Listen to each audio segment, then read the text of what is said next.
రెండవ దినవృత్తాంతముల గ్రంథం 33వ అధ్యాయము 12వ వచనం.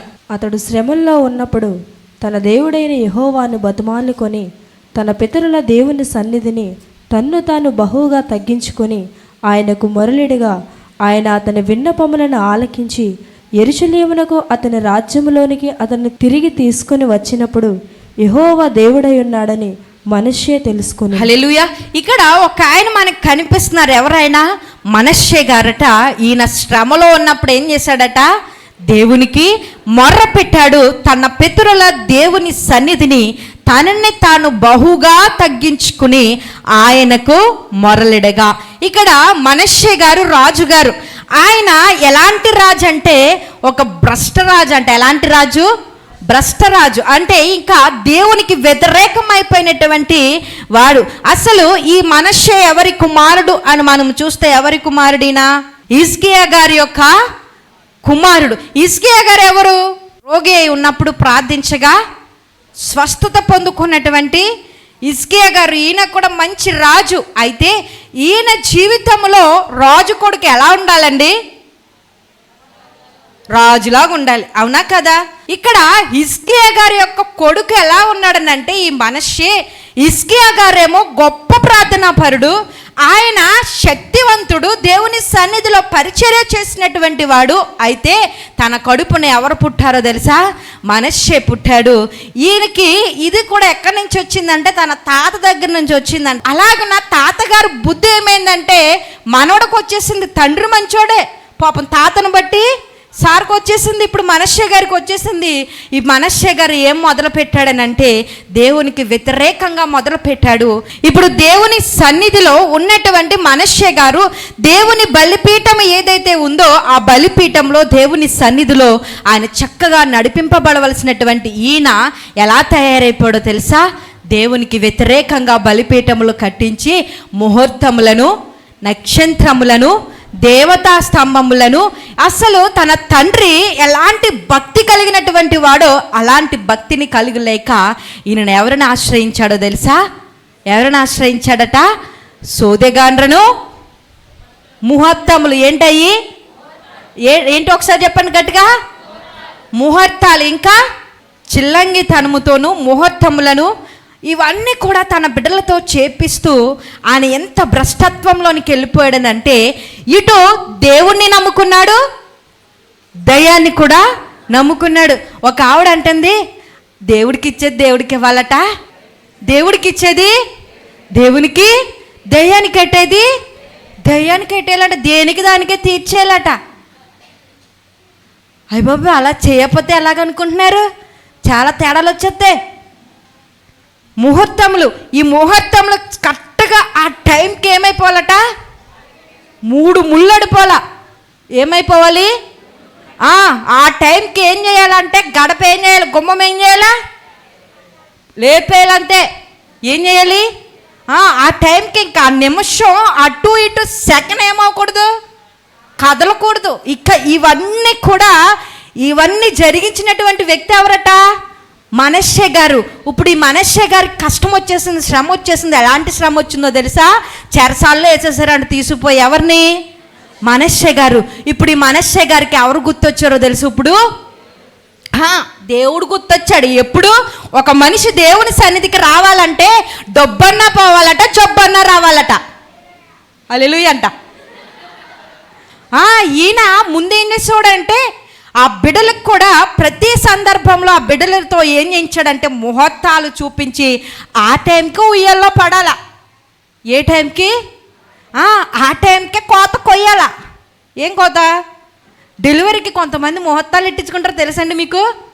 డాక్టర్తో ముందే మాట్లాడేస్తారు. డాక్టర్ గారు పలానా టైంకి పలానా నిమిషంలో కరెక్ట్గా ఆపరేషన్ చేసి పిల్ల బయటకు వచ్చేయాలి, అంతే. ఈ లోపల ఏమవుతుందో తెలుసా? పురిటినొప్పులు ఎక్కువైపోయి ఫ్రీ డెలివరీ అయిపోద్ది. అంటే ఆయన అనుకున్న ముహూర్తం రాదు, డాక్టర్ అనుకున్న ముహూర్తం కూడా రాదు.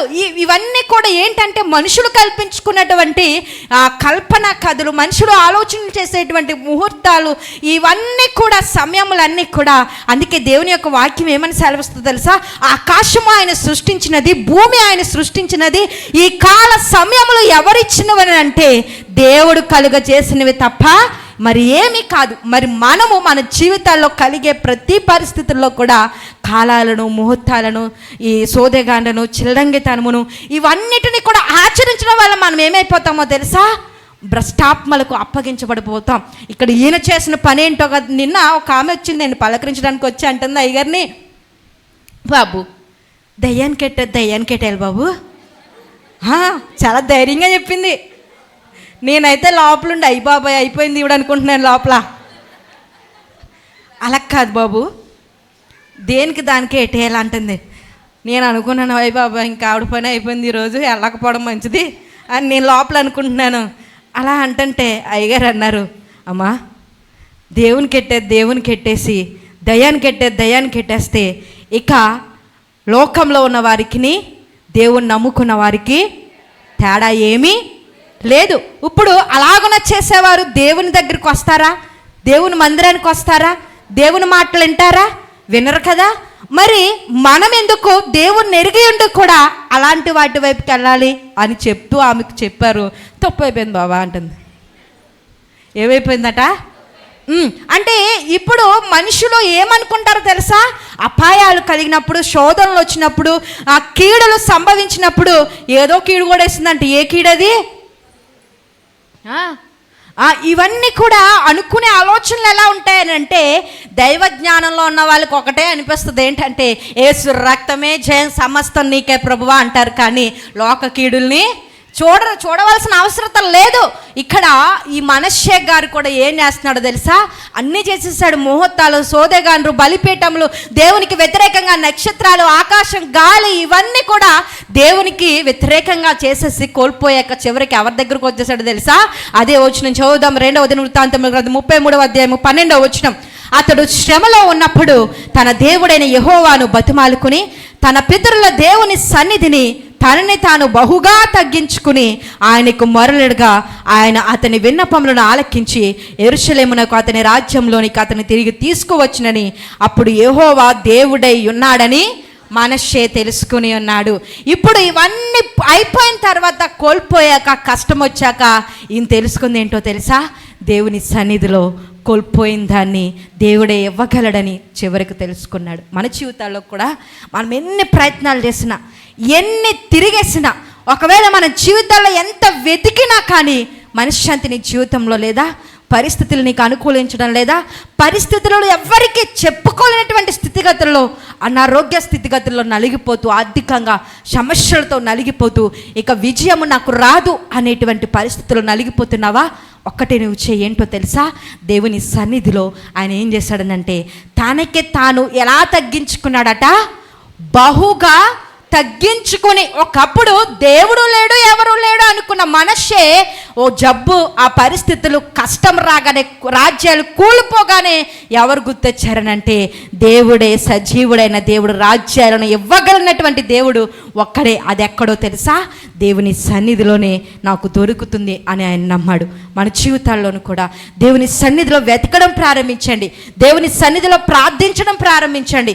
దేవునినే వెతకండి. ఒక్కటే అడగండి, అయ్యా ఈ పరిస్థితులలో నా జీవితం ఎట్లాగయ్యా, నా జీవితాల్లో ఎలాగో నేను ముందుకెళ్ళాలి, నా భవిష్యత్తు ఎలాగా, నా కుటుంబం ఎలాగా, నా స్థితిగతులు ఎలాగయ్యా అని నువ్వు ఎక్కడ వెతకొద్దు, ఎవ్వరికి చెప్పొద్దు. ఒక్కటే దేవుణ్ణి వెతకడం ప్రారంభించు.